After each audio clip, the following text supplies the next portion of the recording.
But now we're talking about L69s. This is the best L69 in existence. This is and there's an article on this. You could look up Mecum Racing 123. I bought this car on eBay, so you could find it. It is a 1983 Mecum Racing Trans Am. Like I said, number 123 is the only sequential number 123 car I could find in existence. And I run this thing on TGO called the 3rd Gen Mecum Digital Archive 82 to 86. I have almost every year besides for 85 and 84. I'm working on an 84 right now, but the bastard won't sell me the damn car.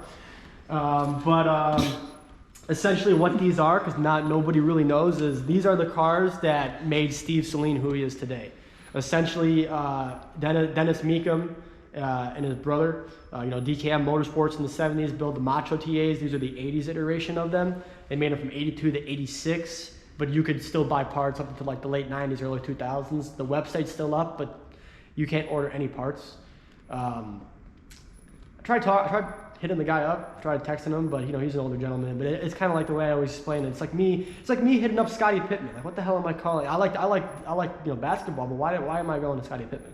So I have no reason to contact Dennis Mecum. But essentially, this is an 83 car. They offered a wide variety of options. Essentially, they were SCCA champions in 1982, and Steve Saleen raced for on the race team. So towards the end of production, 84, 85, 86, when MSE or Mecum Racing, or Mecum some people call it, even though it's incorrect, /DKM, they started winding down. Steve Saleen came around and stole everything that the guy did, down to his suspension components, and started making his own cars. That's why if you ever look at a Saleen Mustang from the 80s, they're like the same exact. They look from the back, the wings are the same. But they offered everything up to a hopped up Get Kit 305 they called it, which we'll get into in a minute because there's another one behind us. To a 350. To when the tune ports came out, they had a souped up tune port. To the Super Macho, which is the 406 with a Doug Nash 5-speed, which Chris Hendren has one. He has the last IROC with a TPI souped up. And my 86 Macho is a Macho 350 car.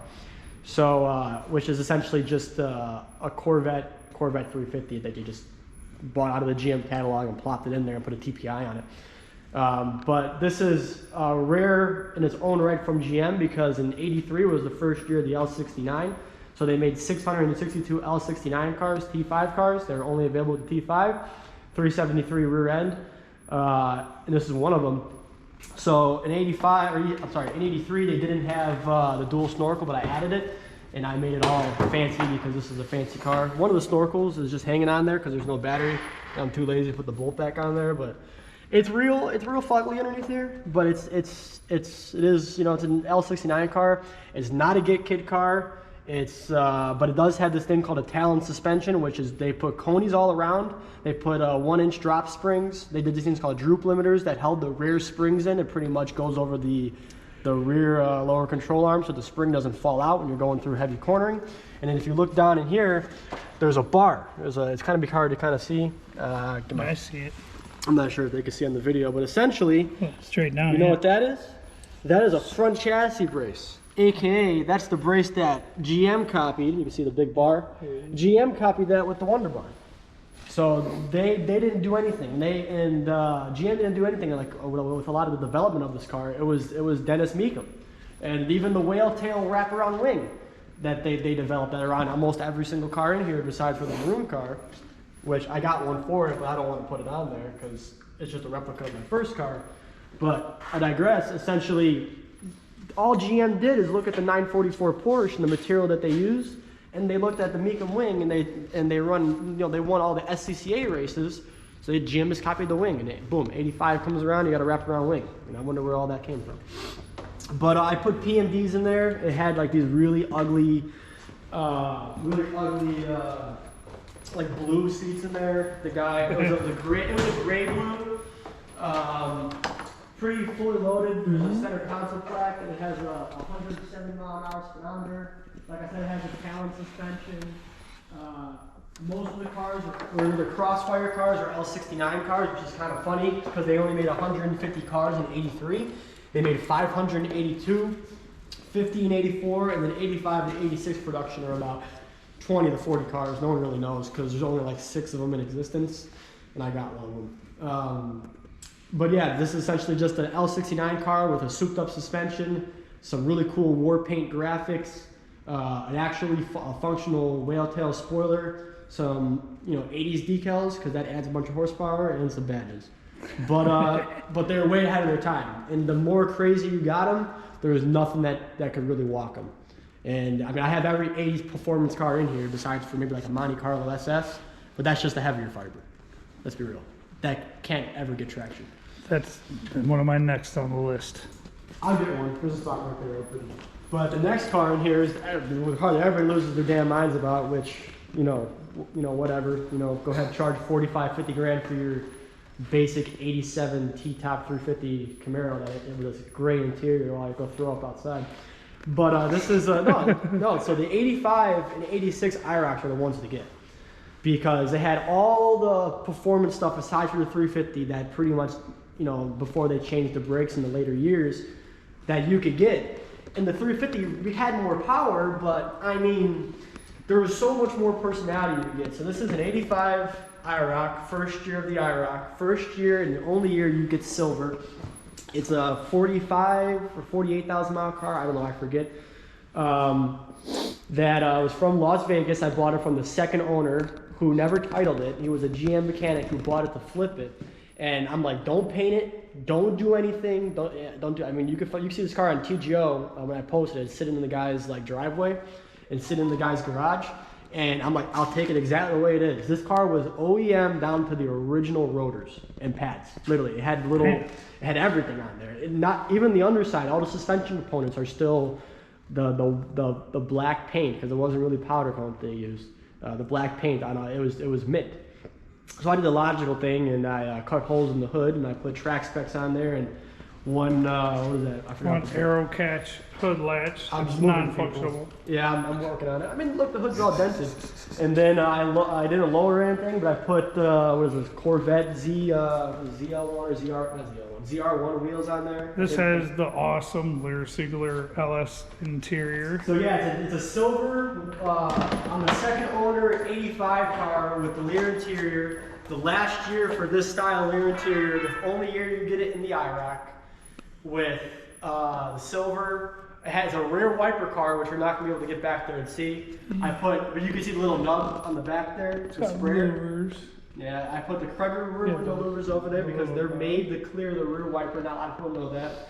It has a show cars spoiler. The 5-inch.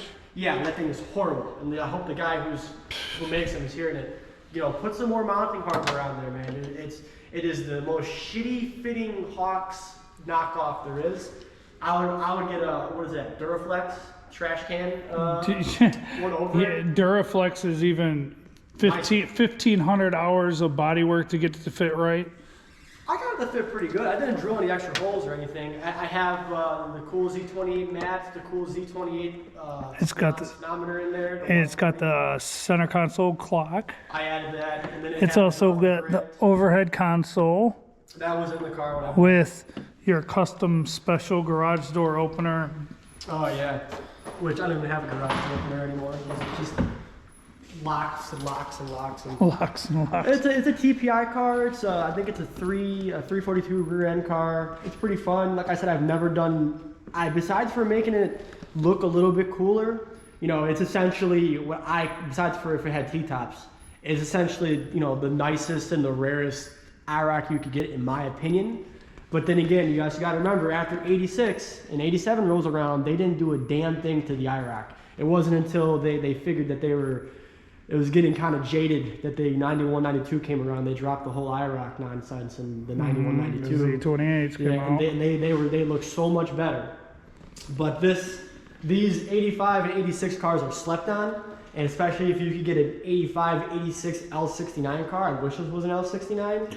it would Like be, Ken's old red one. yeah. I mean, Ken's car was the cream of the crop, but the sad part with that is that you wouldn't even want to drive it because it's just. Yep, it's a showpiece. Leave it So in the when I garage. saw this one with the 45,000 miles on it, the messed up paint, and the fact that it has every box checked, because the T-tops were, let's be real, it's not like an option, it's a preference. Yeah. And then for you to have the TPI was the hottest engine back then. So the guy went in there. He's like, I'm in I'm in Nevada. I don't want T-tops.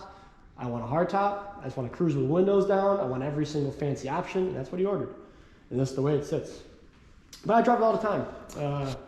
Actually, I put like 3,000 or 4,000 miles. I actually drove it more than anything else in here the last year or so. It's just fun, it's kind of like Joe Dirt.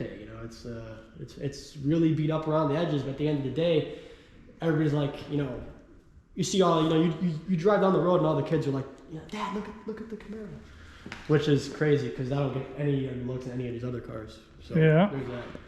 And then I guess lastly, before the one in the center, is my '86 Camaro, or not Camaro, Corvette.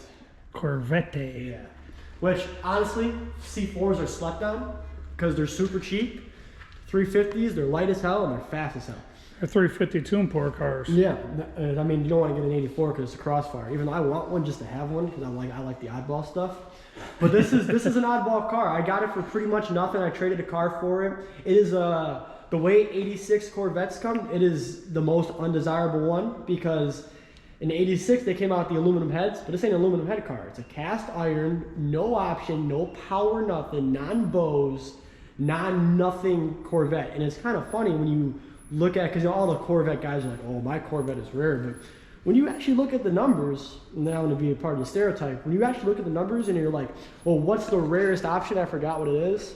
It's like 110 cars had no power seat, and it's like this one. Like this one. And it's kind of like funny because it's just like this thing is rare for all the shittiest reasons. Just like I said, the wife named it Roxanne, the 85 that I just got that I'm trying to figure out what to do with. Oh, that 41? Yeah, that 41. Oh, that 41's special. Well, I mean, okay, almost 98% of the cars that are in here have power windows. Mm-hmm. They don't have manual, and that car has manual. So it's really weird that back in the day, more people wanted power, and it's hard as hell to find manual doors. Yeah, the Corvettes, I think, if I remember correctly, this car does have power windows, but I don't think that's because it was option. I think that was like the only option. Because I don't think I've ever seen a C4 with no roll-em-ups. But overall, at the end of the day, this car is cool. I've driven it around the block a few times when I was in my apartment, and it's fast. I didn't have no plates. It's not even in my name yet. I just recently got it, and I drove it down the street next to the school going like 60 miles an hour. It was fun. With those tires. Look at those tires. I was tearing, like they're literally about to explode. Because you can't get you can't get 255s anymore. 50 or 250? Was it 255? 5016s? You can't get them anymore. So I got to upgrade the wheels. But I don't want to even do that yet. So it's like it just sits. IROC. That's the SCCA poster. Firehawk, because the Firehawk did nothing but take all the clout from the Mecum cars, because that's just the truth. Find out it later. But yeah, it's like you can't have the heartbeat of America in your garage and not have an '80s Corvette. If you say they're stupid, you're just fooling yourself because you haven't driven one and you've never owned one. And they're cool, digital dashes. And the crazy part is now the C4, C5, actually the C4 and C5 are actually becoming drift missiles now. They're LS swapping them. They make weird, ridiculous angle kits for the fucking caster and camber for these fucking things. They have IRS, independent rear suspension. So they're awesome for tracks and doing drifting events. And that's what these guys are doing now. A lot of the big YouTubers are actually buying these things and putting 6.0s in them and wet sumps and just crazy shit in them and drifting the living hell out of these things. And they're an awesome platform and they're super cheap. Yeah, and then at the end of the day, if you buy them the part amount, there's people who they're 30s Fords or like their hot rods, the guys who are actual car guys who actually say I'm gonna take this and chop it in half and do all this. They buy these cars to steal the IRSs out of them and the Chevy 350s. Yep. So at the end of the day, you go find one of these in your neighbor's driveway, get it for $700, You got like, especially if you bring it to them on a pallet, you got $1,200 in rear suspension. Boom. Yep. The IRSs are really sought after. Except for the 84s, because the 84s had a plastic leaf spring and they break off. Like, they were really bad in the winter. Oh yeah. You know what that is, right? What? It's a wind. What? The squeak. Oh, that's that. That's the breeze. No, but like I think that wall buckles because it. No, the squeak though. That's that motor spinning. Oh yeah. When I was setting up this barn, because I just moved here and it took me 2 weeks to get it looking like this, and it was a hellish 2 weeks. I was losing my mind. I was like, what the hell is that squeak? And I figured out it was the fan. But then there's the last one, which.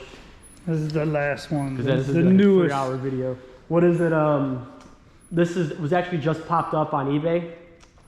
It's 1982, number 36 out of the 500 cars they built, but it's not 32. I'm sorry, 1982 36R. Because in '82, all the MSE cars were supposed to be white for the most part. So the R signified red. Red. So it's actually kind of funny because there's cars that are the same exact number, but there's a white one and then there's a red one, and they're the same number, but the only thing that changes is the R.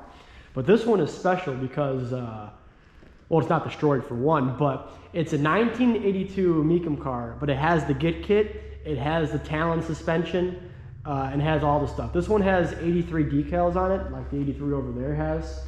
Besides for, this one says 123 on the side. You can also get Talon suspension, a decal on the side, which was common on the 85, 86 cars and the 84 cars. But you know, you could go to them, and it was just like you go in the Shelby America today, and it's just like, hey, I have $150,000. Do whatever the hell I say. And they're like, okay, how high you want us to jump? But this car is actually really crazy, and it's on my page. The true 82, the 86, unadulterated Facebook page. Don't go to the Mecum Performance and Design. Don't go to those hacks. Go to my page. Essentially, this is a true example of what these cars really were, because a lot of them really weren't fully optioned. So in 82, you could get, when it comes to suspension stuff, all the stuff I previously said, shock struts, springs, chassis reinforcement. You could get an upgraded Motorola, what is it, AR something, sound system with door speakers, and they upgraded it with 6x9s, and they did a bunch of other crazy stuff with the dash. And then you could get the steering wheel, and then T-tops really were an option, but that was a luxury MSE. But this car has the Git Kit. This car has. It's got the Clifford alarm. What's up? Yeah, it's a Clifford alarm. That was added later. It has the Git Kit. It has all the. Oh, not the Kenwood detached tape deck. Yeah, if you actually it's kind of funny. If you push that in, it'll turn on, because the guy wired it kind of weird. So this car has, I know I sound like a broken record. It has the Git Kit. It has all their suspension stuff, and the only thing it doesn't have is their sound system. Turbo 350. Yeah.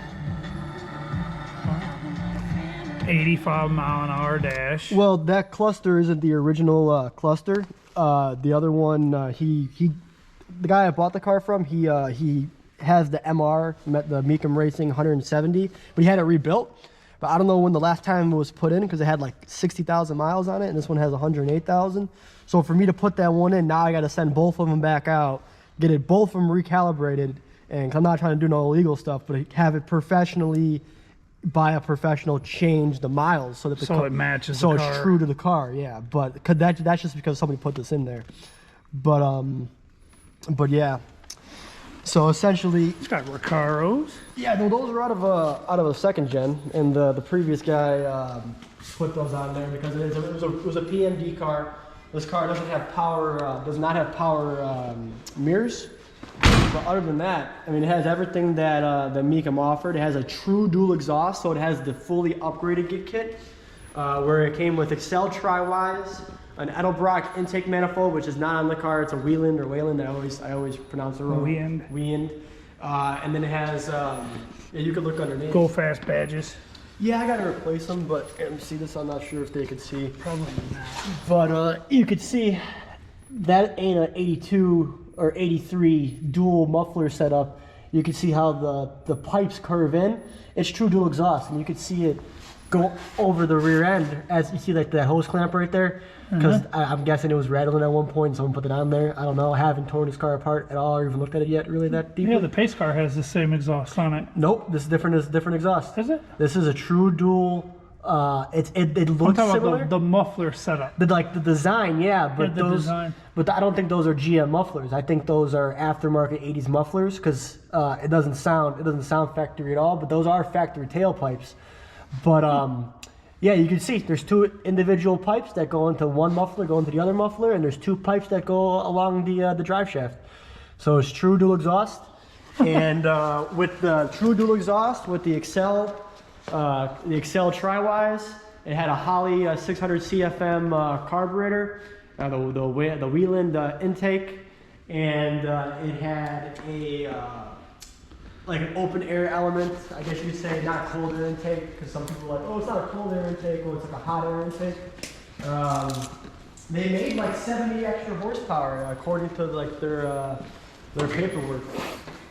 Compared to the factory one, it doesn't look anything crazy, but you can see the tri-wise are there, the aftermarket aluminum intake manifold, and all that. So I mean, this is 1982, and this car is making like 200 and like, I mean, who really knows, but probably around like 220, 230 horsepower. The 350 TPI barely made that.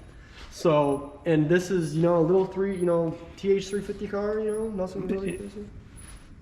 That's cruise control. Mm-hmm. Good God, look at how massive that was back in the day. Look at how much went into the vacuum pump and everything just to get your cruise control to work properly. It's crazy. No, considering what we have today. No, yeah. So it's pretty. It has Coney Reds. Those were the shocks they used. Not Coney L's. I think I said Coney L's before, but I'm talking a lot.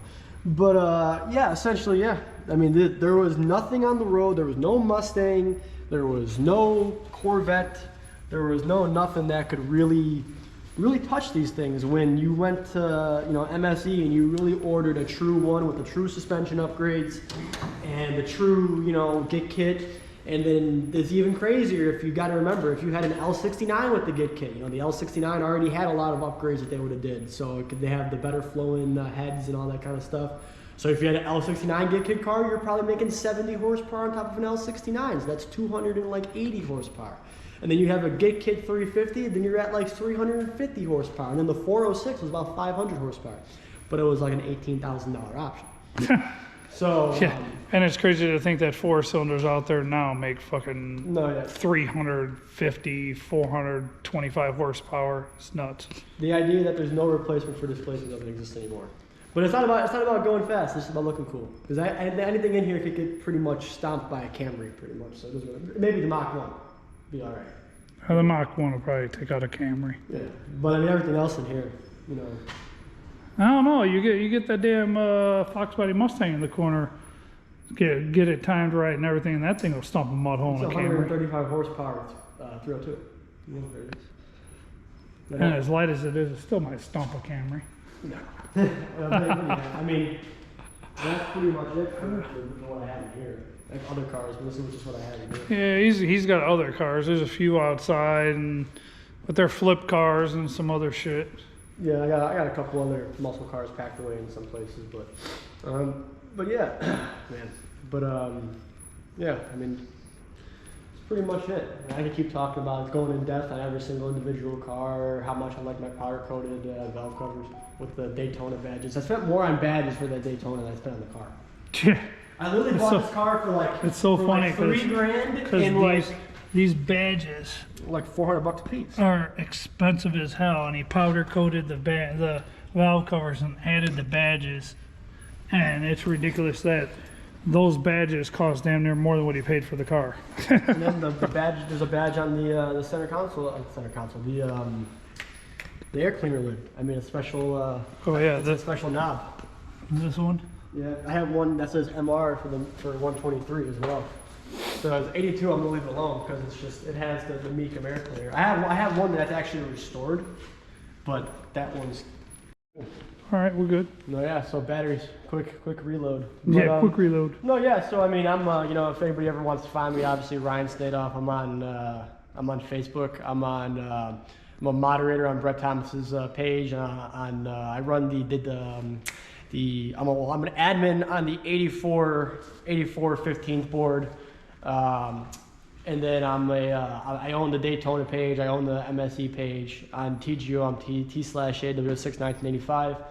I'm always looking if you ever got something cool for sale. Always buying, always selling. Not really, but definitely looking. If you out there, if this reaches anybody with an 84 MSE or 85 MSE, let me know. Let me know your price, and I will then try to screw you down. But but then we'll meet in the middle. No, yeah, so I mean, these cars are pretty much my life. I've dedicated pretty much every dollar and every waking moment I have to these things. But yeah, it's kind of just let people have like their opinions on stuff. But I kind of just let my collection and then what I know kind of just hold the line, so that But yeah. I mean, if anybody has any questions on anything that I have here, any history on anything or anything with the builds, which, as you can see, I don't really do anything crazy. I'm not a really big LS swap guy because, like I said, at the end of the day, I'm the type of guy who, it's not about going fast, but I'd rather have 9 cars than 1 car with an LS swap. So that's just me. And I'm going the other route. I'm going from 9 cars out of like 3 cars and focusing on 1 LS swap. No, I don't blame you at all because this is a pain in the ass. Yeah, having a lot of cars and even daily drivers you have to keep up with on top of the flip cars, on top of having all of this, ends up becoming a lot of a chore. I mean, it gets to a point where I got to a point where I seemed like. I don't know. It became more of a job than fun anymore, and I don't want it to be that. I want to have fun and work on these cars and get my stuff done, and I don't want it to feel like I just came from my job. I just came home to do another job. No, yeah, that's why I don't. I was gonna go in like automotive stuff, but I was just, what's the point? I don't want to go take apart someone's 4Runner to come home and be like, I don't want to work on my trailer. Now I got to do an oil change on my car. Oh yeah, I'm not. Even something that menial. A lot of guys that I know that are mechanics will just take it to Walmart and have them change the oil because they don't want to touch anything else. I let them do oil changes on my ZR2, but I don't let them touch any of these cars because I know they're just gonna mess them up. So I just I mean, let's be real, I don't even drive half of them. Like I've only driven the GT once. I've driven the 86 a lot. I've driven the Mecum twice, the 123, and one of them was a 3rd gen fest. I didn't even want to go. I don't like car shows. I just go in my garage. I've driven the IROC a lot. I drove the Corvette. Your dad drove the IROC to 3rd gen fest once. He drove it there once, but it was nothing like it looked like now. It was totally factory. I didn't do a damn thing to it. Literally, like, I think it was you, me, and Chris were like looking at the car, and that was the first time I was underneath the hood. Like, well, that's interesting. I've never seen that before, but I've never looked before. Yeah. The only thing I've done to this car to actually get it home the first time was put plates that were 5 years expired on there, and replace the radiator because I started the car and the radiator from 1985 exploded and just cracked. So. And you said you drove this twice. Oh no, the Corvette twice. Yeah, drove the Corvette twice. 15th, never drove it and just never ran. I drove the Daytona once. I put that 100 million miles on that thing. I bought it with like 100. It was like 90. It was like 100,000 miles, and I was stationed in Southern California. I was like 20 years old, the Marine Corps, and I had a bright red Mustang Mach 1. I was just driving up and down the coast, Paso Robles, Big Sur, drove it home. I don't care what anybody says about Mustangs, but that little 4.6, for someone who, you don't need all the power in the world, but you venture a highway, or in California, drove it to Vegas, drove it to Nevada, drove it to other parts of Nevada. Vegas is in Nevada, Arizona, drove it all across the west. And so I put like 60,000 miles on it, and it's at that part where where all 4.6s end up, where the top end's ticking, the bottom end's ticking, and you just turn the music up. Burgundy one? Drove it on the block 3 times. And this one? I drove it in here. In here. Off the trailer and in here. Yeah. It was raining, so I was like, oh man. Gotta hurry up and get it out of the rain. No, yeah, I literally backed in here, and this is where it sits. As all my cars are sitting under car tarps with like 3 inches of snow on all of them and cardboard underneath them to keep the moisture out of the undercarriages. Yeah, I never let it get to that point where I had cars outside. I mean, I had these outside. And if I had the space, they wouldn't be outside. Oh no, yeah. But even then, I was at Chris's house or Chris's mom's house storing all these cars. Actually, I've had a lot of cars since then. I think in the last year I've added like half of these, but the maroon car and the 123 and then the Camaro were all at Chris's mom's house and the barn. Paying like little storage fee. Yeah, storage fee. Yeah, free was very reasonable, and it allowed me to do what I was able to do. And I was still to this day extremely grateful, because if I would have put them in a storage unit, it'd been like $300, $400, $500 a month or something stupid. By the time you're done, by the time a year passes and they're like the $99 a month or the $65 is no longer a thing. Please give me $375. Yeah, that, and then also before he bought this house, he stayed in an apartment building where like he used to be a maintenance man, so he rented out like 40 of the inside parking spots in the garage, the inside garage, and had like everything, and everybody hated him because as far as you could see were Firebirds and Camaros and ultra rare parts and shelves of parts, and now that he's gone, I bet you then people are extremely happy that they can actually have their parking spaces back, because it was he's funny. gone. It was funny because I had all their so I moved in, and none of the old ladies that lived there, because my mom lived there at the time, and I just used it as like a transition period. None of them wanted to pay like the $80 a month to have a garage right across from their apartment. So I asked the lady, I'm like, Lisa, how many garages you got? She's like 10. I'm like, cool, I'll take them all. And she was laughing. I'm like, no, seriously, when do you want the money? so then I just moved all the cars over there, and then I just had all the cars over there. Had some in my dad's garage, and then I even had the Corvette, and I had a couple Mecum cars just sitting out in the parking lot. And it was to the point where like I had so many cars coming and going, I was literally just taking a plate that said red 82 Trans Am, because I had one car title at the time, and I was just going through so many 82 Trans Ams that I just kept on swapping the plates, because the car was never sitting there for more than a week. So it was just like. But the Corvette sat outside for a while, and it said, I had it backed in, so you couldn't see the plate more than just seeing like the registered sticker. But if they ever ran the plate, it would come up as red 1983 Macho Trans Am. And I got to drive one of them. Which one? The Third Gen Fest? That was that one? No, I didn't. No, remember at the apartment building, I drove the other one. I think it was the one you got rid of. That was 8247. Yeah, I sold it to a collector. I drove that one. I sold it to a collector, and he gave me he just made me an offer I couldn't refuse. I didn't want to sell it, but he made me an offer I couldn't refuse. I got a turbo Trans Am gauge cluster out of it. It's not necessarily about me making a ton of money, but if you give me something that I know that it's like this is more special than what I have, then I can make more money.